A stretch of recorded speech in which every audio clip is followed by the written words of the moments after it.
Welcome back, friends, to Occultists Anonymous. Brought to you by Roll20, The Onyx Path, and viewers like you. If you were watching this on Twitch, you would know what was so funny. No pressure if you can't come to Twitch. We totally understand, because we play 3 hours at a very specific time, and you might be on the other side of the planet. I know there are a couple of you. Hi, guys. So yes, a special shout out to our patrons. We're going to make this one quick, guys, because Songbird just walked through a portal to the shadow into a literal vampire's den. So, yeah. But yes, shout outs. Just a little bit. So shout outs to Thomas, Cinna, Sebastian, Schmitty, Ryan, Roy Visgrad, Puppeteer, Perry, Nova, Moku, Michael,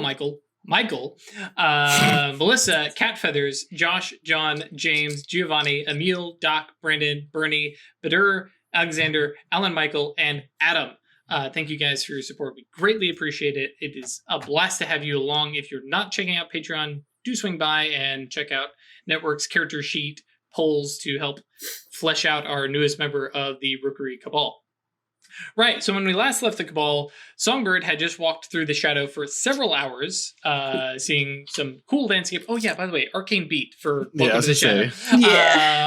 And seeing some very, very interesting, absolutely terrifying, and also terrifyingly beautiful Galadriel level Dark Queen kind of stuff.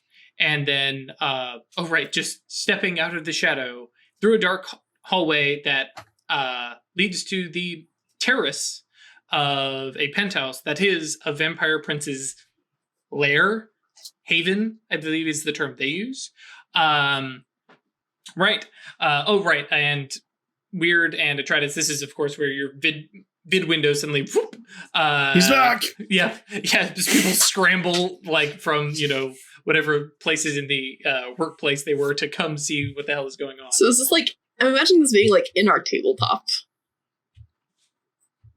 Like, because we're still at the you could like shape workshop, a fucking couch out of the ground. That is actually, we need somewhere to sit. Whoop. Okay. Yeah. Just kidding. We actually have furniture.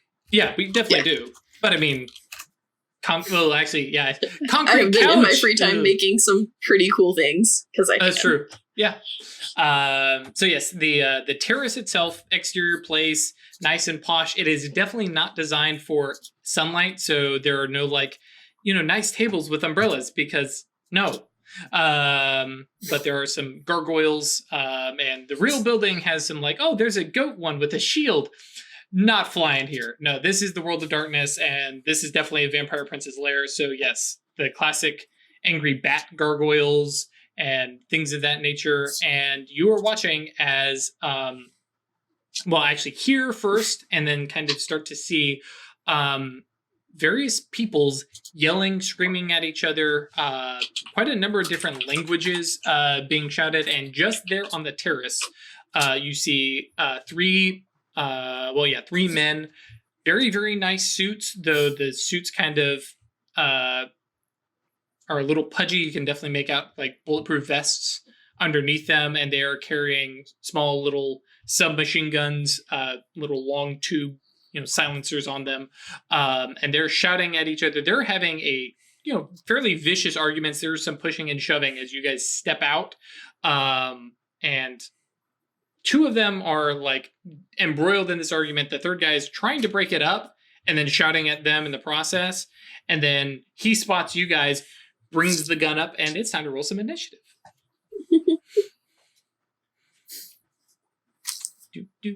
do.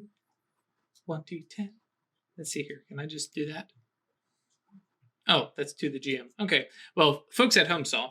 That's a 10 on the initiative. Whoops. Bye-bye. We have one person staying up to watch from Poland. Wow. So we have 7 for that, and the baddies are going on 10. I'm not going to track the two. Basically, you're just rolling for the mages. And so, yes, you don't know what they are. So, yes, the three of them kind of turn, and the one of them is bringing up his rifle or submachine gun, whatever. Let's get the right terminology. Starts to take aim and does fire. There's no halt, stop. 4 people appearing out of the middle of the air in the night on the terrace. They probably don't belong here. And let's see here. Doesn't really have the drop on you or anything like that. So this is just a... Oh, actually, because he needs to pick a target, he's going to be firing at Red. Sorry, real quick, off the top of my head. Okay. Well, actually, Songbird, just to use you as a baseline. What is your defense right now? 7. Okay. So this guy's rolling a chance die. Because Red has probably the same or more defense. And just completely whiffs. The other 2 guys, startled out, are drawing up weapons, but Songbird, it is your squad up, and I'm giving you a little narrative reach here. Who reacts first amongst your group? Probably Red. That was what I was thinking too. And just very casually draws gun and fires, and it's just nice this guy. Yeah. Well, we will find out. Sure. This guy probably has like 5 defense. Defense? Wait, hold on. Defense doesn't apply against guns. Unless you are able to dodge bullets. Ah.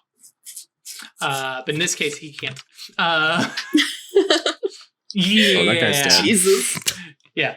Blah. That guy's bleeding. Yeah, 6 successes added on to the already 2 damage of the weapon. So that is 8 lethal. The guy drops to the ground, holding a spot where he's been hit. Actually, it's not going to be 8 lethal because some of that is reduced by the body armor. But Red drops one guy and points to the other 2 and says, "We aren't here for you."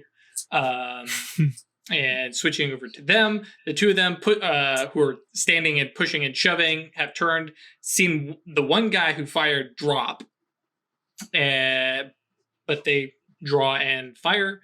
And dun, dun, dun, dun, dun, dun. I mean, if y'all don't kill them, the vampires probably will. Chance die. Yeah, and they're firing, spraying, and praying. Actually, do you have the ability to dodge bullets? No. Okay. Righto. So we're going to have one of these actually fire at you.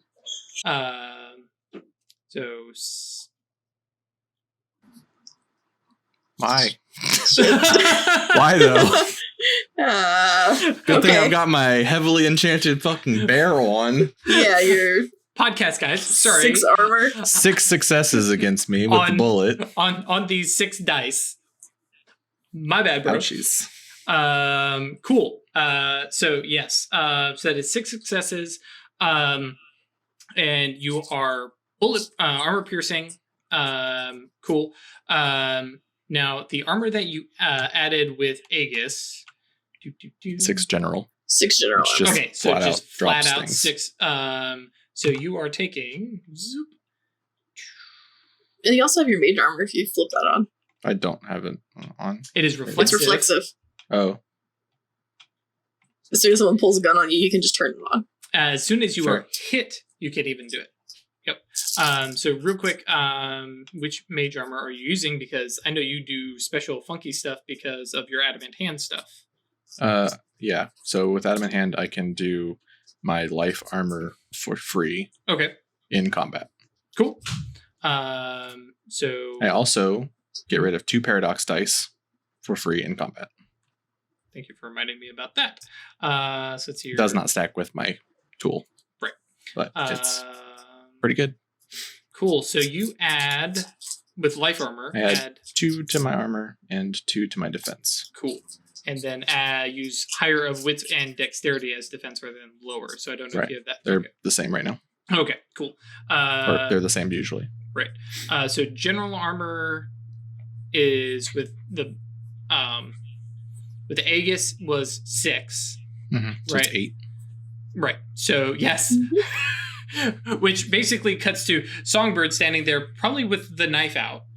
Mm-hmm. And I imagine Knuckles in one hand, the knife in the other. And just you get shot in the chest, look down, and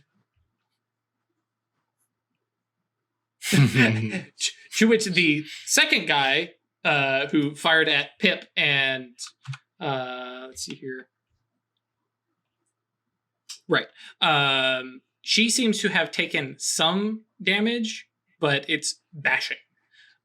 She uses spirit armor.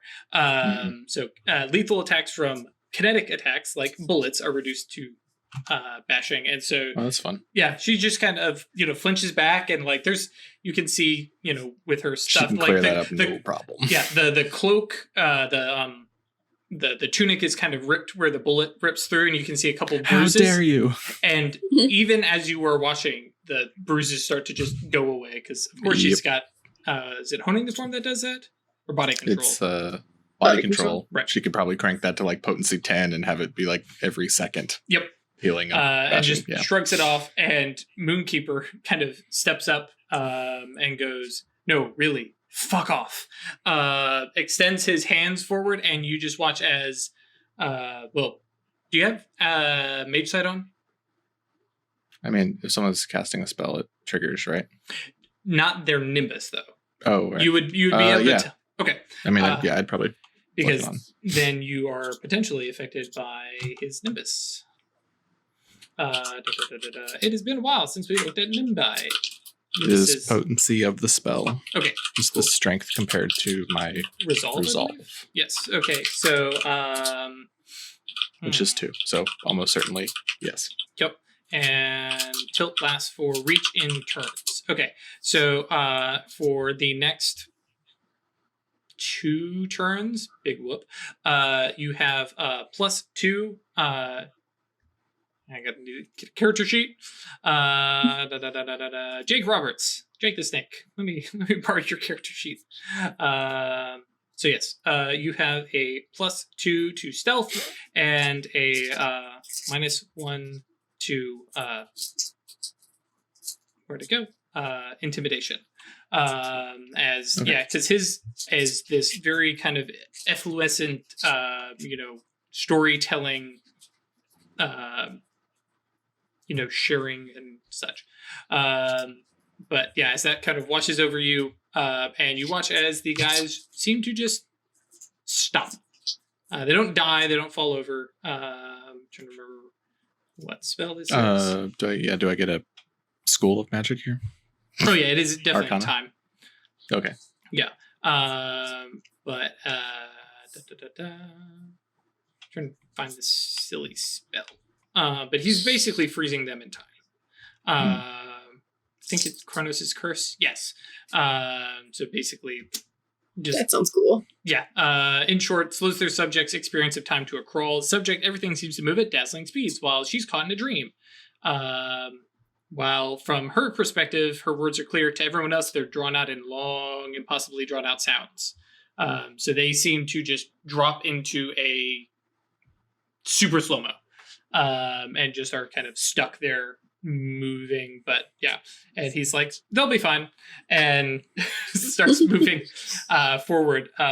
You guys clear out of the terrace and move in through the only doorway and down some stairs where a lot of the sounds are coming from. And as you get closer, hearing the sound of smashing, breaking, clattering, and in my head, actually, I'm sorry, I'm doing that thing again where I'm describing a place and not actually like showing you the map. Layla, buddy, I thought we were over this. Apparently Never, not. always more. It's more that I'm awake and paying attention to something that's That not is her. I mean, seems legit. I mean, I get it, Layla. I'm on I'm your I'm side. talking. Whoop. Oh, perfect. That's pretty right sized. So yes, you were on this terrace up here, and now moving into the stairwell down. So stairwell leads to very small corridor to to the north as you were coming down it. There is literally for the other guys, you couldn't quite place them for these two. They're very clearly vampires who are kind of batting at each other like cats almost, circling each other, lashing, their hands out with absolutely terrifying speed, especially actually for Songbird. Like, yeah, I'm a fighter. I'm used to, fast punches and jabs, and these are just blurs of motion. And then sunlight touches them. And where before they were pissed off, now they frenzy. So Craig or Ash, actually we're gonna have Ash do it because she's the necromancer. We're gonna have you roll frenzy, which I'm gonna double check real quick. And how many dice? Exactly. Yeah, F4 frenzy, page 74. For those of you at home who are like, man, why would I ever buy books from a splat that I'm not running? This is why. All right, frenzy, blah, blah, blah, blah, blah. You will roll resolve plus composure, so 5 minus sunlight. So yeah, 2. And roll that twice, please. Fail, fail. Fail, fail. 2 more failures. Yes. So these two who have been, and you can see some marks on them and stuff like that. Their skin starts to burn, slough off. It looks like when vampires take aggravated damage from sunlight, it doesn't like burn. It looks like accelerated decay. So these very pretty looking vampires, I imagine a pair, like almost twinned pair, because the Invictus are all about things looking nice and pretty, and just like skull starts to show bone and, blood, and both of them just switch from this angry fight to just absolute terror and screams, and they leap through that window out the north and just leap to get away, because the beast, when confronted by sunlight, goes, fuck that, I'm out. And leap through. Right. So, wait, hang on, is that right? Yes. So are they in the living room? They were in the home office because Okay. the terrace is on the top and you are working your way down. Notably, Red Dread kind of takes the lead and towards that labeled powder room, small bathroom, and points and says, "That's where he sleeps," and kind of draws a gun. He draws his gun, kind of leans up at the post and says, looks back and looks at Pip, who's got her big beaten stick, and then Moonkeeper, who's got his knife, and then cuts to Songbird and goes, after you. Ooh. Right. And you kick open the door to a small bathroom. But beyond that is the master bedroom, which is artfully and tastefully done, but it is super vampire. Black, they're Black velvet. Yeah. He named himself Lucian.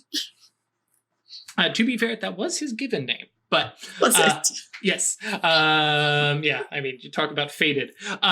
Moving into the master bedroom, there are windows with heavy blackout curtains over it, and you see what look like 3 they look like cultists, down to long robes, hoods that are pulled back, their hair shaved. They have an almost monk-like look, and all 3 of them bring their hands up and says, "Do not spill blood." Like, they drop to their knees, and they're like, "Do not spill blood in this holy chamber."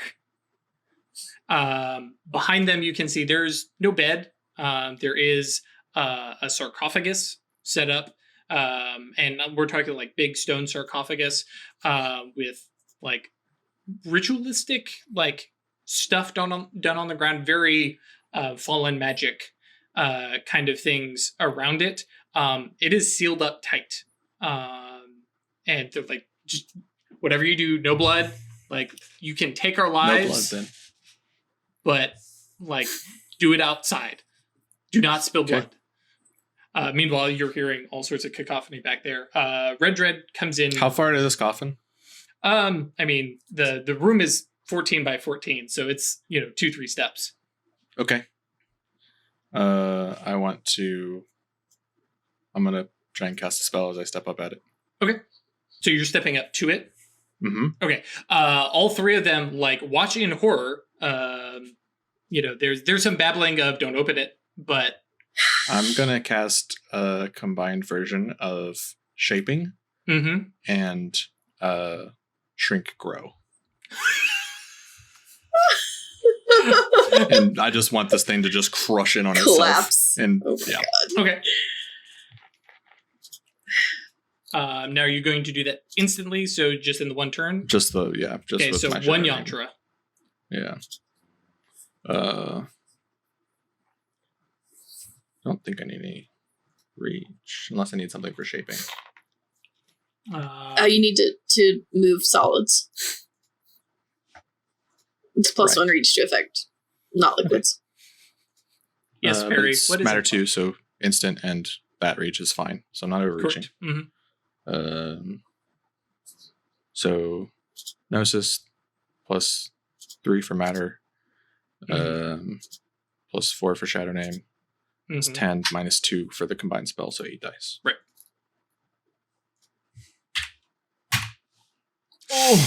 Oh.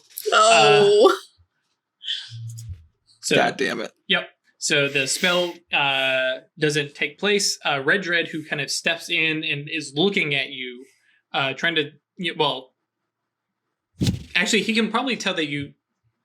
Yeah. Have we discussed We're trying to do something? I don't think you act, because Peripheral Mage Sight only shows on active things, so he just sees you concentrating on it. Yep. And then looks at the three of them and just like, especially they're being like super servile, they've surrendered kind of thing. And they look, don't open it. The resting place of our master should not be desecrated. If he rises, New York may die. And Red Dread kind of looks at them and says, points and says, "Is that Lucian?" They go, "Oh, fuck no. He's off." Like he's like, I think we last saw him downstairs. Red Dread kind of looks at you, says, "They speaking the truth?" Yeah. Interesting.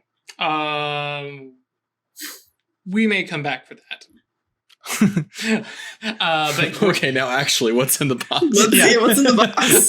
So Red Dread holsters his pistol, grabs two of the cultists, drags them over to Pip, who basically like bear hug.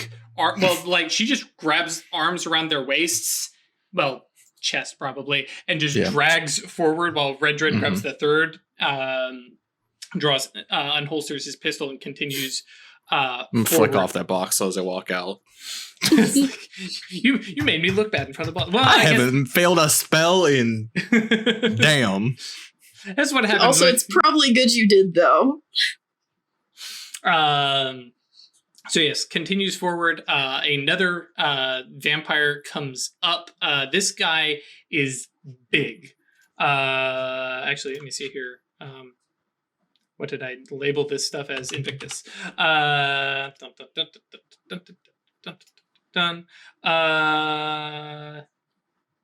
like we're watching this whole thing, yeah? Yep. Actually, yes, doubly so. Songbird, you recognize this guy by Tassos' notes as Oscar Klimt. Weird probably recognizes him too from the Guardian, interactions. He's just big, like across the board. Just this. This is the mafia guy, right? This is the mafia mob bias gangrel guy. Looks at you guys. His face starts to like melt a little bit, as did the others. But let's see here.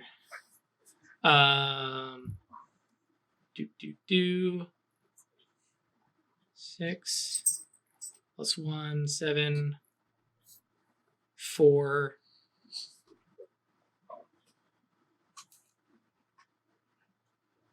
Okay, cool. Let's do Craig. Roll 4 dice, please.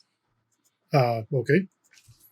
You are rolling on behalf of Oscar Klimt and his frenzy. What happens when you succeed? Let's find out. He resists his frenzy for the turn because frenzy it just kind of takes over and moves forward towards, I guess at the front. Well, Songbird would probably take the lead again. Mm-hmm. Yeah, okay. That's fine. And so he is going to lash out at you. Cool. And yeah. Enjoy trying to get past my 9 defense. Right. Cool. Where is... All right. 7... 8. And he gets punched in the face as he gets close. Right. Which means he takes how much? 1 lethal. Okay. Righto. He's he's just rolling a chance die. Well, he gets some willpower. He can have willpower if he wants. As a treat. Yes. So he's rolling a whopping 2 dice. Well, actually, math fail because you have 8. I have 9 defense. 9 defense. Okay, so yeah, 2 dice for 3 successes. All right. Righto. And remind me, because it's been a bit since I've done brawl damage. Oh, never mind. Unless he's got... Yeah, what is he attacking me with? Like some sort of claws. Yeah. Yes. So if the claws have any damage bonus to add to that. Yep. So... Actually... Does armor not factor in? Yes, it does. So you take 1 point of bashing, I believe. No, you take no damage because only bullets do minimum bashing. So yeah, you take no damage as these nasty, like every myth you've ever heard of, vampire claws just rip and claw, and your armor seems to tear in places. I think they get like stuck a little bit in the. I did that, especially the chain. Layer. Yeah, it's not going to actually tear through it because the material is. That's true. Yeah, right. Yeah. And so grabs, and he's like, "The fuck is this?" And like it's raw angry rage. Yep, go ahead. He has a defense. And like as he's like trying, like he's got it like stuck like in my like shoulder or something like that. Mm-hmm. I think I'm just gonna swing up and just like right into like up in his like armpit area, break his arm. Like arm and rib and everything like that. Sure. Like good connective bullshit. I dig it. So I'm gonna use one of these serendipities and roll athletics. Nice. Plus strength. -5. Plus 5. Kinetic blow. Sure. But yeah, like I said, so once you've calculated, -5. Yep. Sure. So it's even though. Okay. That's what I'm saying. Mm-hmm. 3 successes. Cool. Plus 2. From martial arts. Oh, okay. Cool. Do a minimum of 2 lethal. Right. Which is kinetic, so he reduces that to bashing, unless there's some reason he does wouldn't. Does the sunlight not? Yeah. That was the whole purpose of, I thought of what I was doing here. I dig it. Mages kick vampire ass. We've established this. I mean, it's one thing if it's like in the room with them, but when it makes contact with their skin, I feel like sunlight that's knuckles, some fucking bullshit right there. Notably, nice timing. Notably, he is not actually taking aggravated damage from the sunlight. But yeah, he does take a shit ton of lethal. So you did 2 on the first turn from martial arts, right? Or is it just 1? Just 1. Okay, 1. You just did how much now? 5. Okay, so it's 6. And then the sunlight damage is... Okay, so he's now starting to take aggravated damage from that 1 blow plus sunlight and stuff like that. And then you watch Pip walks up alongside and says, "Don't mind me." And so we're going to see... Pip is a little elf. Craig, if you wouldn't mind. Sure. So we are going to need So it's going to be her weaponry, which is 3, plus her strength, which is 4, plus... I'm trying to remember. Defense gets lowered, so it would be minus 4. Crap, I've already lost count. 6 minus 4. So roll 5, please. So I said 3 plus 4, so 7. Either way. Oh, yeah, defense and plus her, yeah. She takes the stick and jams it in. You can see she's aiming for the heart in a if I get lucky kind of thing. Sure. It's like maybe here, but that is enough to do a resounding amount of aggravated damage, tacking on, and this guy kind of drops back and at this point, I'm not even going to roll for the frenzy. He starts to scramble back, hands behind him, doing that half crab walk thing. But it's not his turn yet. And Moonkeeper just looks over and says, "Yeah, I recognize him," and unleashes the weight of time upon a vampire. Oh shit! And I'm not. He's close enough to dead. You get the time magic kind of washing over, and this guy just already the aggravated damage is just ruining this guy, and you just watch in 6 seconds as this goes from a person to a pile of ash, just deteriorating as time catches up to this guy who was born in the 1880s. Oh, cool. Rip. Yeah. And says, "We didn't need to leave him around, right?" As he kind of leads forward a little bit, and you guys make your way back around. And based on the cultist, Red Dread says, "Hey, down these stairs," which came down one set and come back around under. Right. So it's a 3-story thing, right? Mm-hmm. Yeah, if you look right to left is top, middle, and bottom.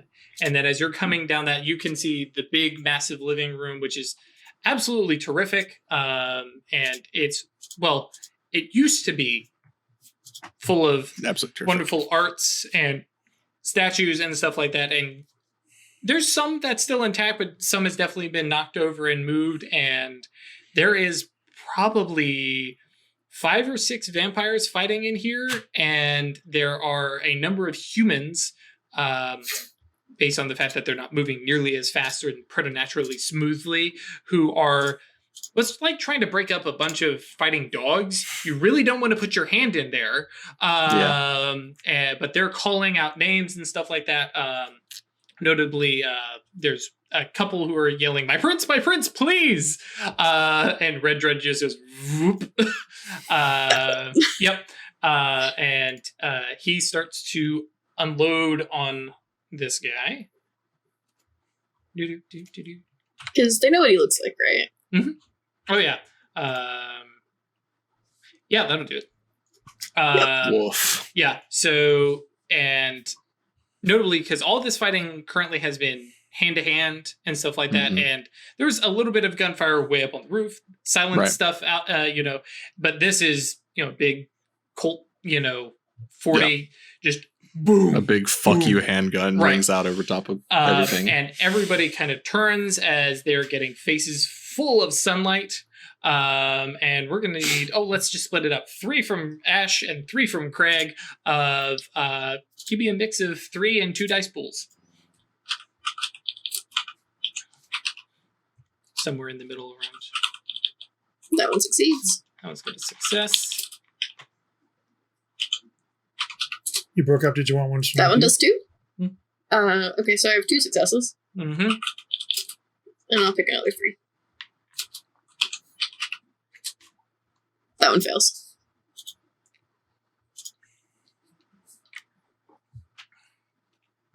Oh, sorry, I gave you a thumbs up, Craig. Sorry. Okay. If you missed that.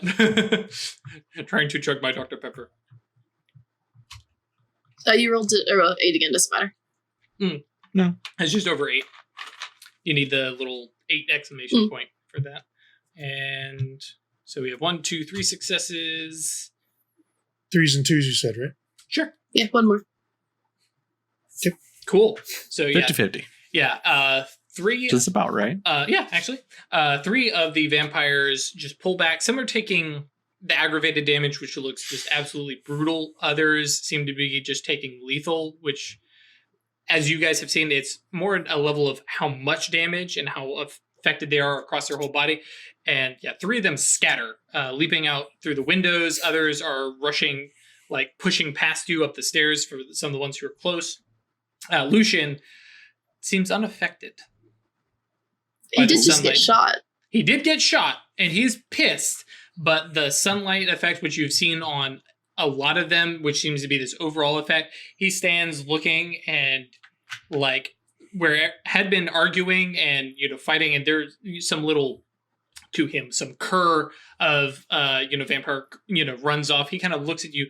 Who the fuck are you? And leaps forward at you guys. But he's kind of taken aback, so I'm going to give Songbird the initiative here to meet him halfway. Yeah, that sounds good.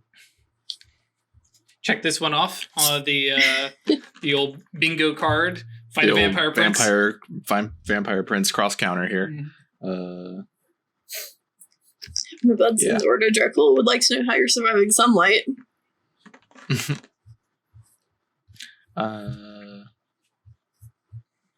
Yeah, I think I'm just gonna step out and wait for him to come. Mm-hmm.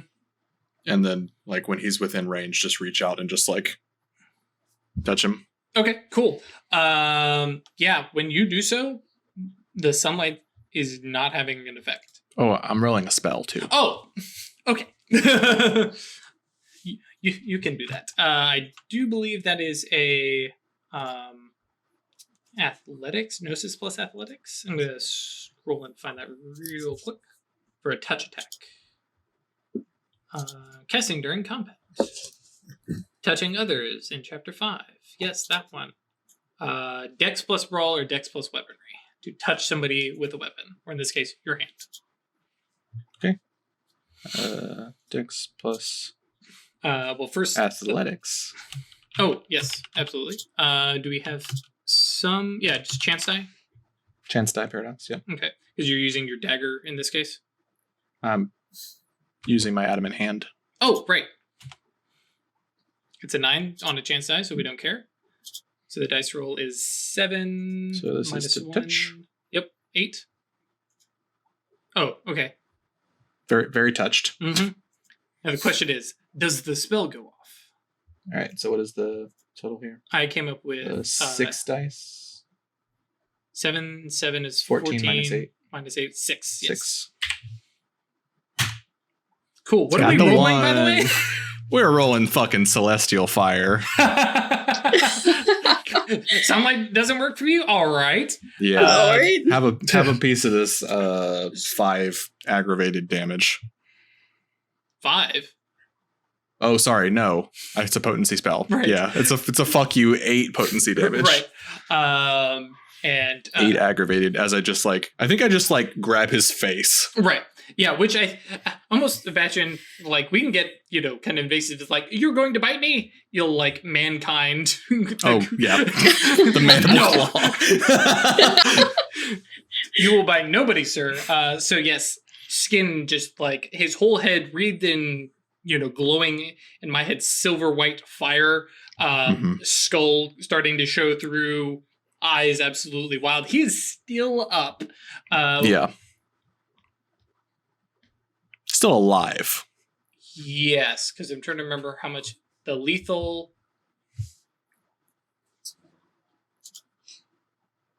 Doing quick math. Okay, yes. I'm trying to remember just how much aggravated he had left. Yeah. Cool. So then he's going to roll the frenzy. Actually, no, he's not. He's going to just let go and ride the wave, which is the thing that Tassos had mentioned to Atratus and Weird that he's trying to perfect. This guy has not perfected it. This is something that all vampires can do, where he's just okay, Beast wants to go. I'm going to point it at this thing and let it just drive. So yeah, he claws at you. How much is your defense? 9. 9, right.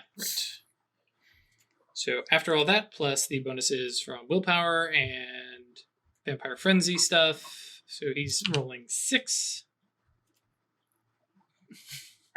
Okay, sure, I'll take it. And you have how much armor? 8. Goddamn mages!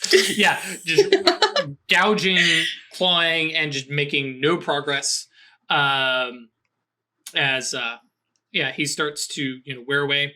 So you're dealing with Lucian. Behind you, you hear Redred's gun go off a couple more times, and you hear the sound of a angry Pip, just like grunt beating sounds, and then a yelp of pain from a boy, from Moonkeeper. 25-year-old guy, 15-year-old buddy. Just to clarify, and as he is tackled and grabbed and starting to be dragged basically out towards the terrace, out the living room to the lower level terrace. Well, I can ping. Bloop. Out that way while you're hand in hand with Lucian. Which cuts back up to, the start with you. I'm going to do it again. Sure, do it. Uh, Same dice pool, so 60-10 for the spell. Yeah, it's going to be a regular dice this time. Right. No problem. Are we just saying that I still have a grip on him? Because you didn't grapple him, it is. Yeah, that's fair. Yep. Okay, that's fine. That's what I figured. Use a willpower on this. Okay. On the touch, okay. Jesus. So 10 dice gets 8 successes. Okay, I really make sure that I touch him this time. Mm-hmm. And I am going something. He's got the touch. Come in. And so 9 dice then, because last time it was 6, right? Yeah. No, that was with the willpower's factored in on this one. Oh, okay.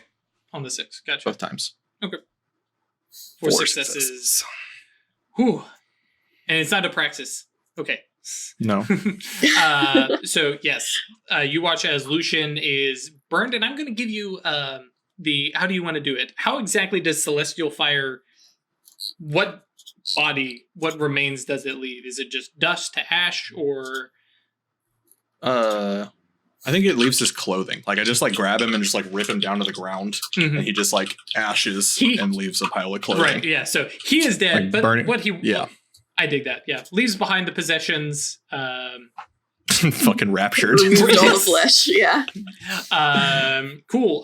So you see as Redred, and then I turn around and I'm gonna start running after Moonkeeper. Cool. Yeah. So you basically catch up to, and you don't have the bonus speed that the vampires do. No. But Redred is moving right there alongside you. Definitely, who had been behind, now catching up and kind of passing you and firing down along the terrace. Pip, you kind of look over your shoulder, and especially our friends with the scry spell, able to look around, can see Pip is manoing 2 vampires, and she's it's whirling quarterstaff kind of style, just beating the smack out of these guys. Like Rafiki at the end of the She's Lion King. Yes. She's doesn't seem to be any normal martial arts you've seen, but yeah. The vampires are clutching and just clawing at Moonkeeper, who seems to have some major problems. Like I said, I don't think Peripheral Mage Sight shows spell casts going off, but you can see he's clawing at his knife, which gets knocked away. As he kind of leans up and locks eyes with you and says, "It has to happen."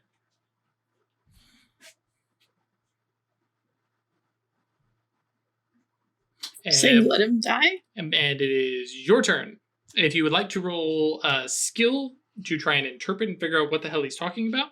How about I've got Pierce Deception? What the fuck does he mean? Ah, that's true. Not if he's lying, I get a... Right, it is not a lie. Okay.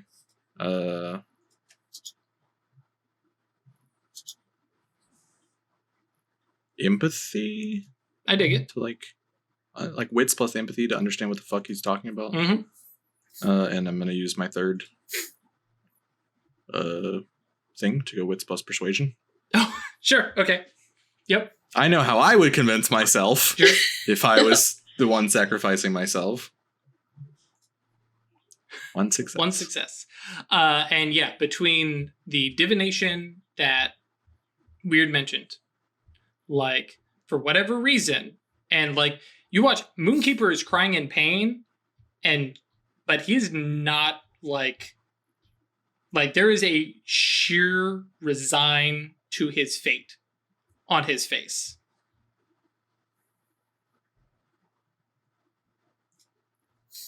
Change his fate. But it is your action.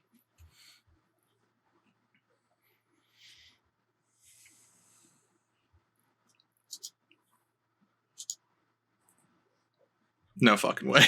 No. Yeah. How many people are on him? 2. Okay. I've been saying it for 88 episodes. It's time. Yep. Gnosis plus Forces. forces plus 4. Yep. -2 for scale. Sure. Reach for instant and sensory range. Yep. So 3, 10, 8 dice. Mm-hmm. I'm going to use a willpower. Okay. Got 1 left after this. Sure. Get that exceptional. Get some back. 11 dice. Mm-hmm. You know I can yank you out of there anytime, right? 4 successes. Yep. As Yeet into space. As 2 vampires, like, there's a bit where Moonkeeper gets like pulled up a little bit, but I'm pretty sure the vampires are not like grabbing hold of him as an anchor. They just go airborne. And rocket. What's the duration on that? Advanced. Oh. To space, you say? To space, I said. And they rocket up. Yes, yeet. And they go flying, and Moonkeeper. And I'm trying to get to Moonkeeper. Right. And you can already see Moonkeeper is already starting to heal up in places, and he looks. He's like, especially you can hear combat dying down in the other room. Pip kind of comes out and looks, and Moonkeeper is like, fuck. As wounds are healing, Red is like, what the fuck? Moonkeeper says, for this to happen, one of us dies. All my divinations hinge on blood being shed, and you're bleeding like a motherfucker right now, so right as his wounds are starting to, fix back up, and he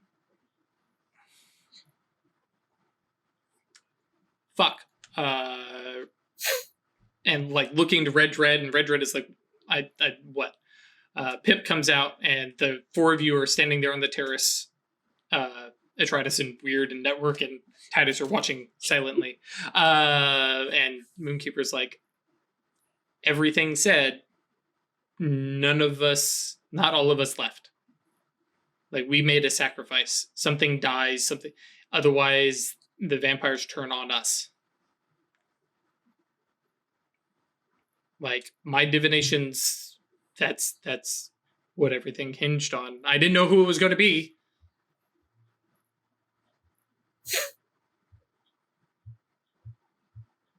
And like, Red looks... This is why I can't fucking deal with Acanthus. Yeah, Weird can hear. So Red kind of looks down, says, okay, hefts him up onto his feet. Okay. We will deal with this in a minute. And we're going to figure out what the hell was in that box. Pip is like, yep, sure. Heads back upstairs. And yeah, there are either ashes of ex-vampires, knocked out humans. There's probably one or two humans who look like they are beaten up, but you can even sense with peripheral mage sight that some of them have literally been healed. Pip came around and said, don't die, don't die, don't die. And you guys make your way up to that master bedroom where that sarcophagus is. Red Dread is dragging one of the cultists, throws him in and says, okay, so why don't I spill your blood right here, and what will happen? Cultist looks up and then says, then Lucian's sire rises, and he will hunger and want to take over. Red Dread looks to you as the resident lie detector, and signs point to yes.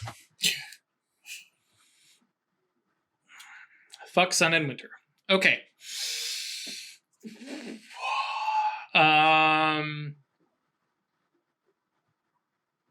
Looks down at the cultist, looks at the sarcophagus. Can we move it? Says the cultist kind of shrugs and goes, I don't know, and kind of points at the ruins. We keep these, and he's been not crossing that threshold. You had crossed it before. Nothing seemed to have happened. Crossing these, runes and encircling the sarcophagus. He lies in slumber, and that's our duty, is to ensure nothing wakes him. He may one day awake, but we live to serve him and are ready to be consumed in his hunger. Oh, you're his snack. That's fucked up, my dude. You wouldn't understand. His majesty is terrible, and yeah. But yeah, shedding blood in this chamber surely wake him. What if we just kill him?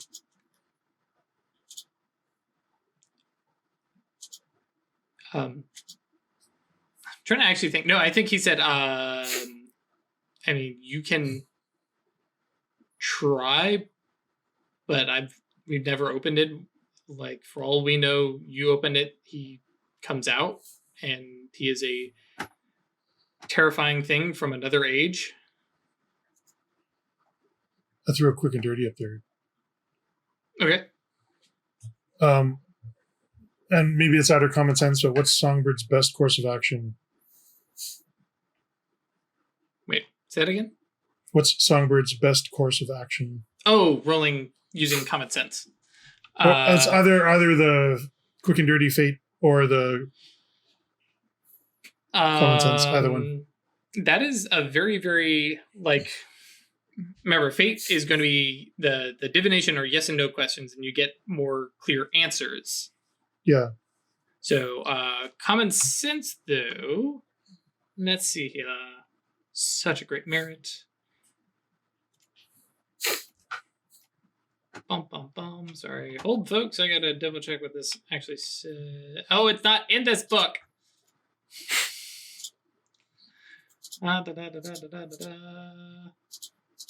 Hold, please. Sorry, folks. I know this is super, super exciting.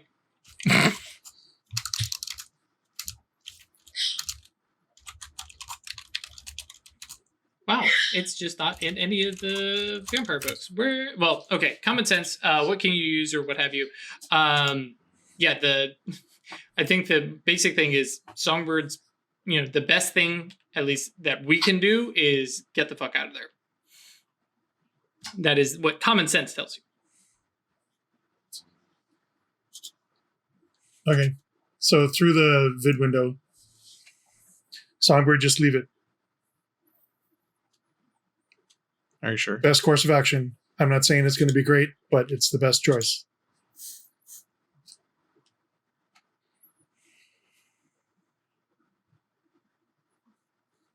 Moonkeeper.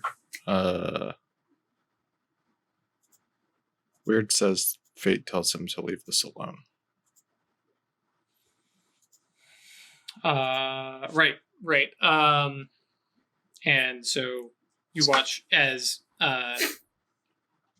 Moonkeeper draws out yantras, speaks in some high speech, and kind of looks and says, he might be right. Or she might be right, excuse me. But I don't think we leave the chamber. I think we hold this ransom.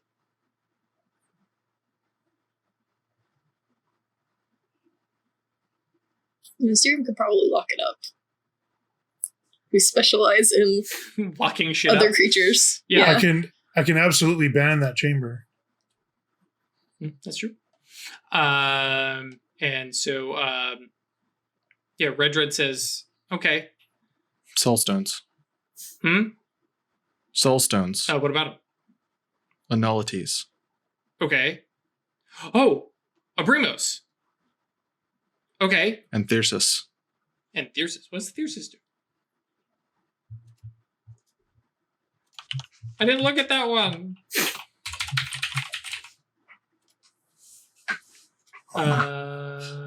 Thyrsus, mine, can't spend willpower while within the space. Oh, right. It's the double whammy. Yeah. Okay. Fabulous. Anything undead can't do anything. Well, they can do stuff that doesn't use dice pools. Because Death says, Brimos says, must spend a willpower to take any action that requires a dice within the space. One of which, by the way, is rolling Torpor to wake up. That's a little gameplay thing. And sure. I think you get a look from Pip, which is I thought you were all brawn. Right. Okay. Do you have a... It's wits, baby. Yeah, that's true. Do you have a soulstone with you? Okay. I can we do can that. send yours. Yeah, we can send you yours. Go get us a soulstone. Yeah, and Titus is like, I got this shit! Drag barbell. Yeah, and sets it in and says, drops it down. Fuck. I'm just, shit. Okay. Collocate. Yep. I'm just checking to see if I need any particular... I don't need no reach. You have my soulstone and me. That's perfect sympathy. Mm-hmm. Yeah. Yeah. Oh shit, that's right. Mm-hmm. Yep. So that's not even. You just have to spend the mana for sympathetic range, right? It is still sympathetic. Because I have a soulstone right in front of me, right? Okay. Correct, because you're still using that, but yes. And I get one. I think I need 2 reach, right? One for instant cast and one for sensory range. Oh, actually, technically, you are using your connection to Songbird. You could borrow the connection from him, but you already have. Oh yeah. You've got connection enough because of the legacy. So I just need the instant cast. Instant cast and sensory range, plus mana for the. Right. Yep. And I only have 1 for reach. I don't need any potency. I do need duration. Just a couple seconds because it's reflexive. Yeah, just a couple seconds. Right, sure. And while keep going, but one moment, please. Yeah. While Weird is doing, and just hold out my hand. Yes. I think I need scale. Do I not need scale? No, because I'm just doing the stone. The space around the stone and the space around Songbird. And you watch as Pip draws this carved little statue of a seated woman, meditating. Very actually, probably not even meditating. Very fertility, motherhood, goddess statue, and kind of sets it down and looks at Songbird and says,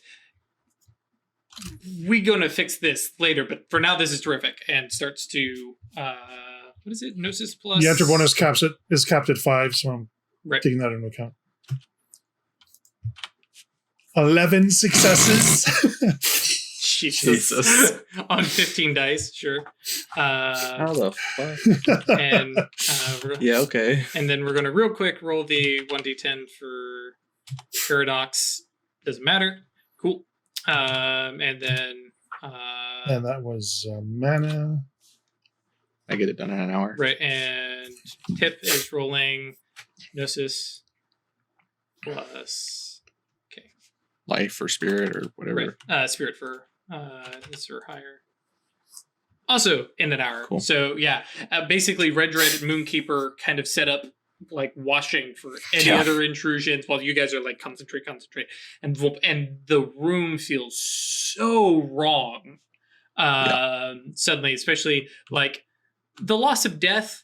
Probably you wouldn't really notice too much, but then the oppression of mind, can't spend willpower at all.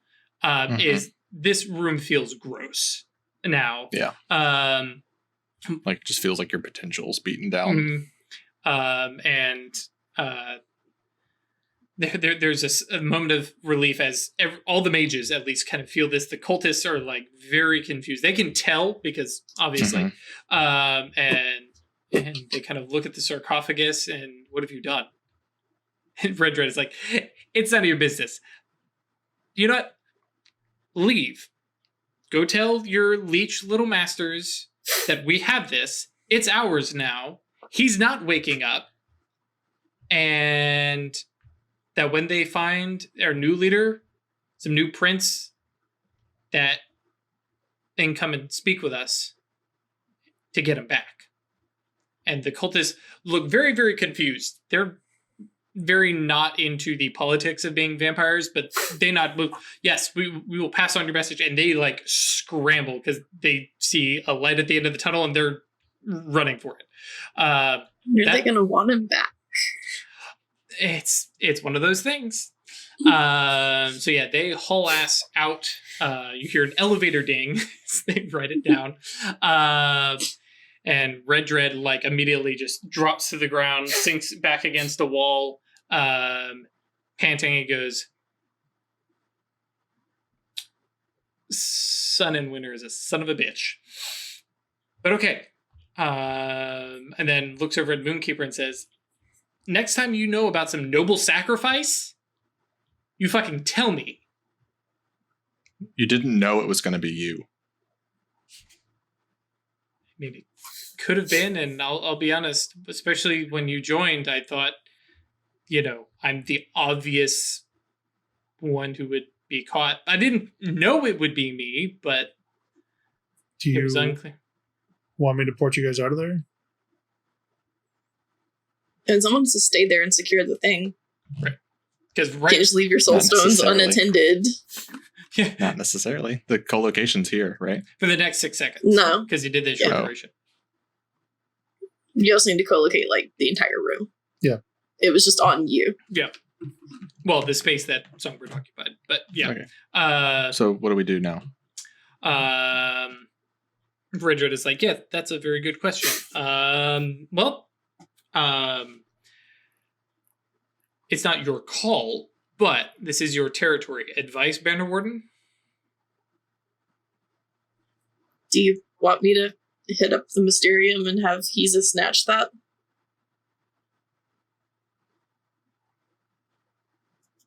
I mean, I'm talking to like both groups of people, and like one can't hear the other. I mean, this is.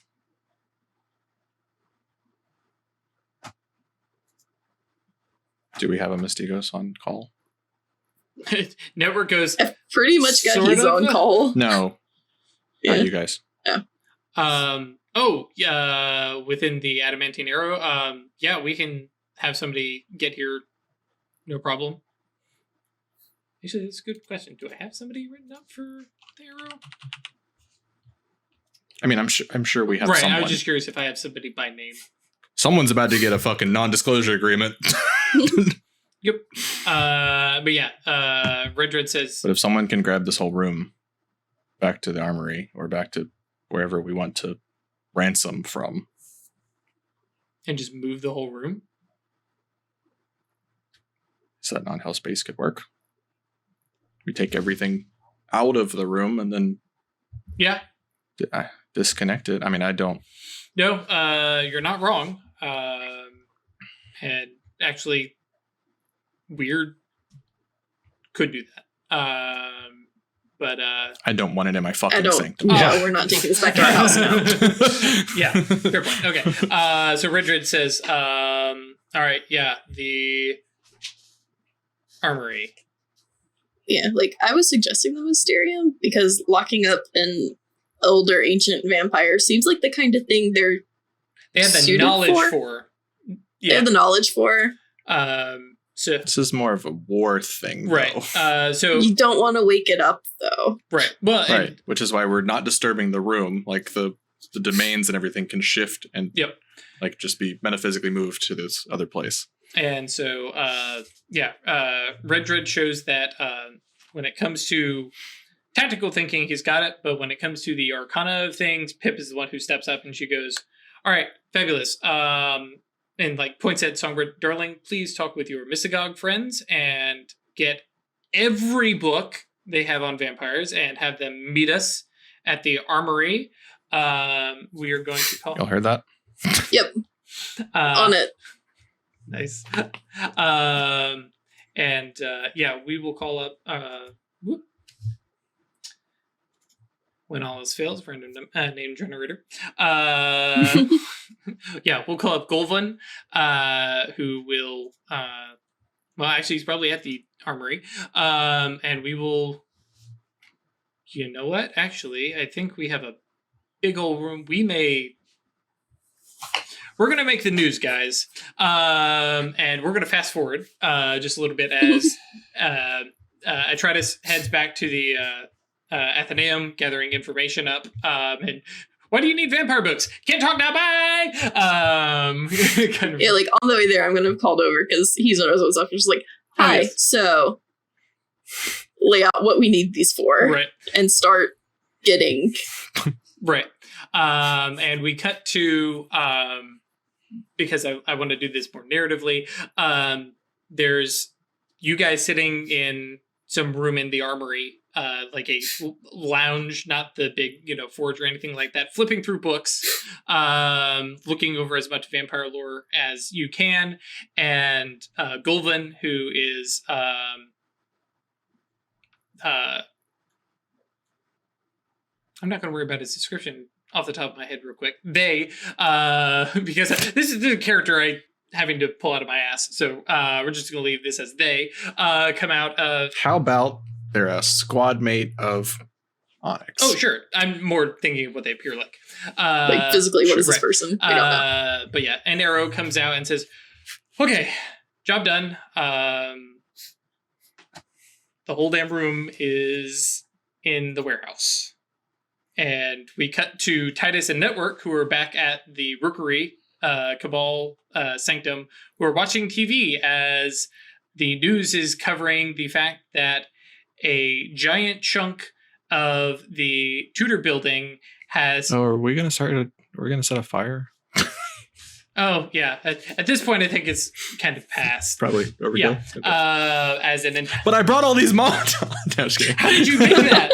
Thank you, Jason. But I did. Yeah, goddamn. But yes, the news is covering the fact that an entire chunk of the Tudor building seems to have gone missing. They're covering it. It's this giant, like, spherical shape, and everyone's like, "What happened?" And like people are talking about it, and it's like, was there an explosion? No, nothing was heard. And there's just all the swamp gas bouncing off Venus. There's all sorts of like news and pundits, and they're talking about this, that, and the other. Everybody's coming up with every possible excuse. Is this? Well, actually, probably it's not a perfect series. Probably the room has just been moved out of the Tudor building. And it's like, was there some demolition? We're not sure. The building manager is not talking about anything and just keeps giving us no comment. As there is a warehouse. Large, huge warehouse that has sides, walls, roof, and all. That bedroom sitting in the middle of it with a number of adamantine arrows who are on watch for anything. And we have the double annuities laid over as you guys have a Methuselah elder vampire thing, and you guys are trying to figure out what the hell it actually is. And we'll cover that next week. As we research stuff. Now that said, yeah, we do have a couple last minutes. If there's anything that we're gonna squeeze in real quick. Do I need to roll any dice? Oh yes. Active hubris. Yes. Because you didn't actually kill anybody. Well, What? excuse me. Yes, you definitely did. But not the It's not really an act of hubris to kill a vampire that's trying to kill you, though. that is correct. It was premeditated. But also he was trying to kill you. Right. In this case, we are definitely going after the premeditated, which, if I remember correctly, yes. 3 dice for premeditated murder as opposed to 1 dice for fit of thing. Is this for the whole thing? Like the vampires I sent into space and Lucian? Yes, because basically you make 1 act of hubris. Virtue, selflessness. Absolutely. So that's a +1. It's only a +1? Double checking. Damn. Blah blah blah blah blah. Cannot spend. Yeah. Character's virtue can add a die to the pool if the act embodied hubris, but in defense of that virtue. Blah blah blah blah blah. It doesn't tie into any obsession, if I remember correctly. Cool. So it's 4 dice. 1 success. Take that arcane beat. Woo! And do not lose a dot of wisdom.